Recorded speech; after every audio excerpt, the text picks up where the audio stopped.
Good afternoon, Hattiesburg. Thank you for joining us for this Friday evening briefing on COVID-19. This is going to take a little bit longer than usual, but I hope you'll stick with us as we're going to go over several pieces of information. We're going to go over today's numbers. We're going to talk about a question that you've given us in terms of recovery numbers. We're talking about the path forward and as it relates to restaurants and other things and reopening. I want to give you a few words of personal responsibility and, of course, our regular act of courage. Today's numbers, these are system-wide numbers for our healthcare organizations. As of this morning, we've had 8,840 total tests. That's Forest General, Hattiesburg Clinic, Merit Health, Wesley, and Cimarron. Just over 1,000 of those have come back positive. Those are not all Forest and Lamar County numbers, and those are not all active cases. I've had 7,550 negative tests and 357 pending tests as of today. In the hospital right now, we have 37 patients between our two hospitals, Merit and Forest General, who have tested positive for COVID. That's right in line with the 14-day average. We do have 5 who are under investigation right now who are showing symptoms, but we have not received their test back yet. Currently, we have 19 patients in the ICU. That's just over the 14-day average. These are patients that require the most acute care and do take more resources and personnel in terms of caring for them. This is our chart of hospitalizations and ICU admissions since the beginning of April. Over the past 3 weeks, we've pretty much stayed in hospitalizations between 35 and 41, which we're seeing that stability. The ICU admissions, we did get up to 20 yesterday, but typically we've stayed between 15 and 20 over the last couple of weeks. Our totals per county today, we did see a jump. Again, 380 total cases in Forest County since this began. That's a jump of 23. Today, Lamar County saw a small increase to 166, which brings our metro area total to 546.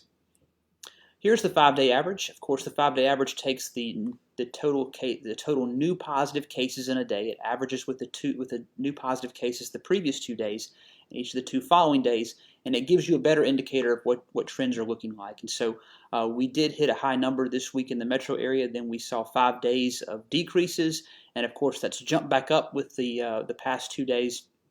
We're at 16 in terms of new positive cases in the 5-day average. Forest County is up to just under 14 right now. So a question that we've been getting on Facebook is, why aren't we publishing the numbers of those people who have had COVID but then recovered? And so we wanted to give you a little background of what goes into the recovery number. The official CDC definition of recovered is hard to meet. There are a few things that are medical, but then there's one that involves testing. And so the medical definition in terms of CDC guidelines of a patient who is technically recovered is they have to be fever-free, without fever-reducing medications for 3 consecutive days. They have to demonstrate improvements in their coughing and trouble breathing symptoms. They must be 7 full days since the symptoms began, but there's another criteria. The patient has to test negative for the coronavirus twice, with the test taken at least 24 hours apart. And so the reason that's a hard standard to meet is early on when this disease began, tests were in short supply, and so they weren't bringing people back at the end to try and test them again. And just from an individual standpoint, the COVID-19 test is not a comfortable test. It's a very invasive test. So once someone goes through that, and then they go through the entire process of actually dealing with COVID-19 and the symptoms, and they start to get over it, there's not really a whole lot of people who want to come back and be tested 2 more times. And so that's why you don't see a recovery number on the scale that you may see in other countries or at least nationally, because not only was there a short supply of tests early on, but people just don't want to go back and get tested 2 more times after it's all said and done. So what our State Department of Health does is they make an estimate based on a formula that includes the number of cases and the date of onset. And so when you see the State Department issue a number of, these are the number of people who have recovered, it's not a specific count on people who are no longer sick. It's not county specific either, so that's why we don't get it. It's more of an idea, an indication of what estimate of people have survived this more than just who has recovered. And so Hattiesburg Clinic, what they do is they kind of divide theirs into cases that are inside 14 days and cases that are outside 14 days. Now, it doesn't mean that everyone inside 14 days still has COVID-19. It doesn't mean that everyone who has passed the 14-day mark is over it, because we have people in the ICU who have been there several weeks now, and sometimes symptoms can linger on from 6 to 8 weeks. But if you just wanted to see this scenario play out at the Forest County level, So we've had 380 total positive cases since March 11th. And if we're going to use this inside 14 days and outside 14 days to kind of segment this out, you have 380 total positive cases. You can subtract the 24 deaths that we've had in Forest County. Then you can subtract the number of cases we've had since May 1st, because that's 14 days ago. That's 173. And so if you want kind of a basic idea of how many folks have gotten over this, and by looking at the outside 14-day number, it's 183. And so this could be a really, really, really rough, imperfect estimate on the total who have survived or recovered since March 11th. Again, that's just cases outside of 14 days. And so I just wanted to give you that background and explain why we don't give a recovered number with our daily briefings. So what we do instead is we're planning the path forward. We focus on the active cases inside 14 days. So since May 1st, we've had 173. We focus on hospitalizations and ICU utilization because that dictates, does your healthcare community have the capacity to take care of people? And we also focus on preventing community spread, which is why testing and getting to people early is so important, because you can get them into case management and you can get them quarantined so they don't infect other people. So our goals in this, first of all, are protecting vulnerable populations, people over the age of 60, people with underlying or chronic health conditions, preventing overrun of the healthcare system by slowing the spread, and prioritizing public health while giving private sector space to operate creatively. The truth is, we know that we will not eradicate COVID-19 from our community. The whole idea of flattening the curve and slowing the spread was to give our healthcare system the time to catch up and make sure they had capacity to take care of folks going forward. But we know that we won't eradicate it.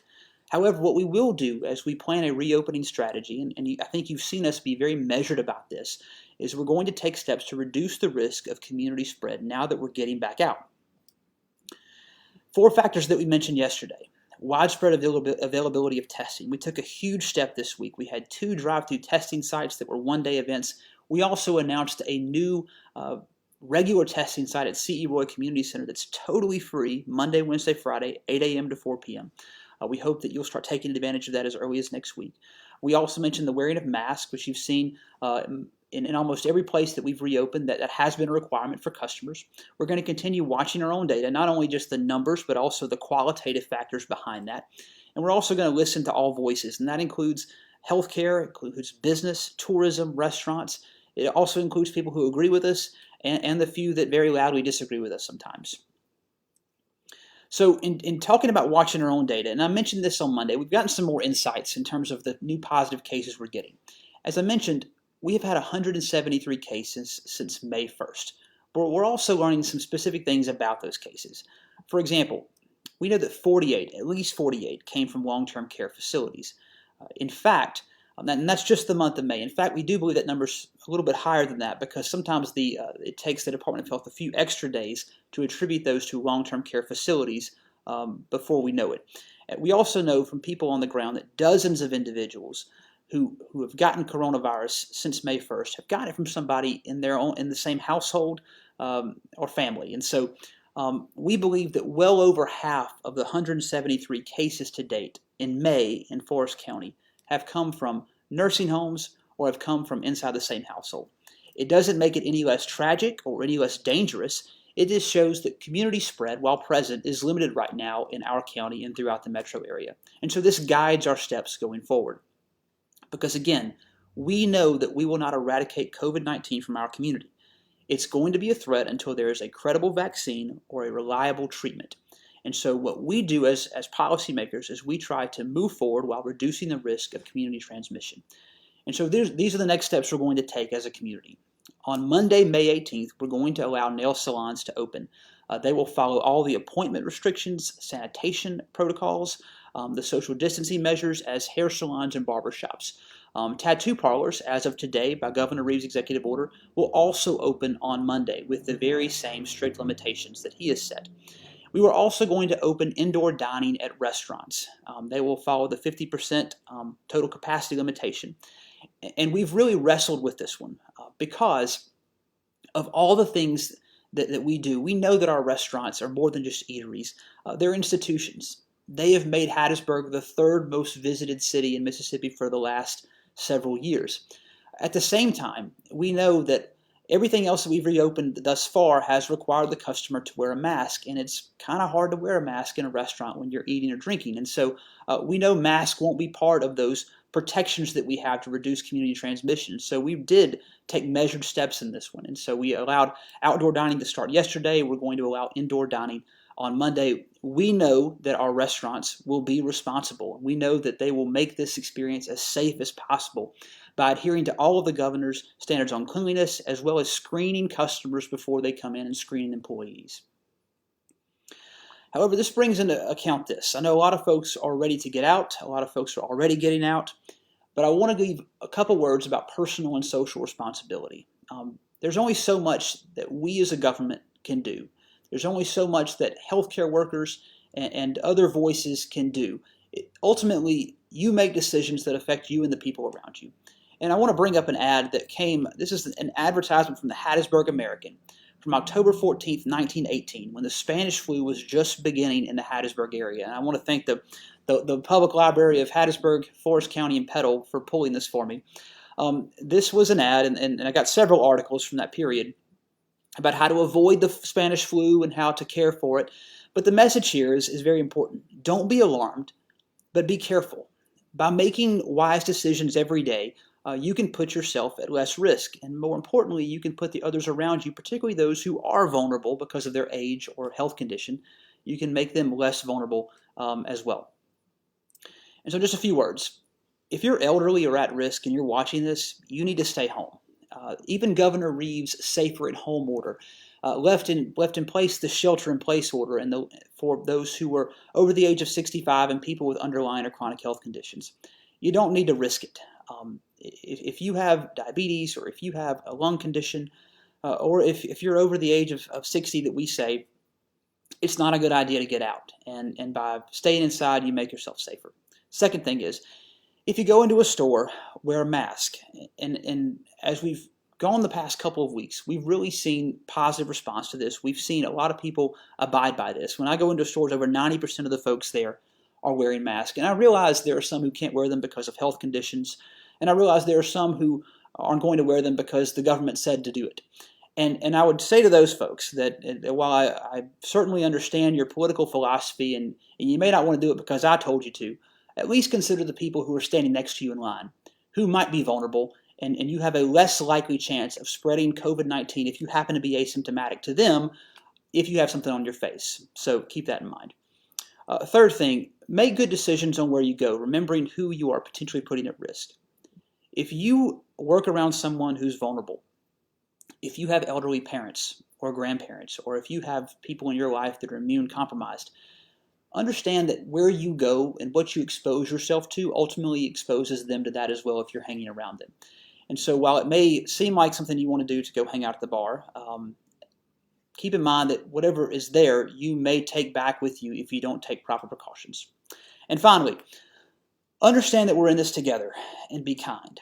I realize that we are all in a different stage of collective grief right now, understanding what COVID-19 has taken from us, from how life existed just over 2 months to go to where we are now, and understanding this is going to take probably another year before we start seeing the possibility that this may go away. And so we're all in a different stage of grief right now. Some people are angry, some folks are frustrated, some folks are sad and scared, and some folks have accepted it.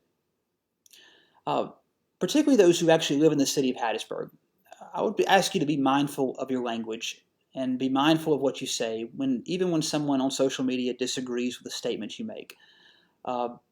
It's really easy to not be kind right now. It's really easy to let emotion outrun reason and outrun compassion. And I would just ask you to, above all else, be kind to one another, even if we disagree, or even if you disagree with us. And I've had to remind myself of that too. I mean, I have to let people have an outlet for their frustrations, and so which many of you do very loudly, and that's okay. Be kind to one another. So, as we go into the weekend, I want to spotlight one act of courage. Today is National Peace Officers Day, and I was joined earlier today by President of the Forest County Board of Supervisors, David Hogan, to read a proclamation remembering our local law enforcement officers who have died in the line of duty. And those folks are, from Hattiesburg Police Department and Forest County Sheriff, Benjamin J. Dean, LaCorey Tate, John R. Clem III, Jackie Dole Sherrill, Johnny B. Watts, David H. Anthony Sr., Frederick Cotton Humphrey, James Everett, M.W. Vinson Jr., Stuart G. Coates, Howard Lee Hagwood. To their memory and to their family, your loved one will always be remembered in Hattiesburg and Forest County.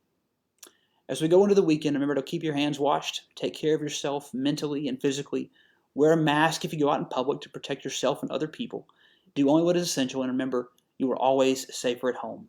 Have a great weekend and courage.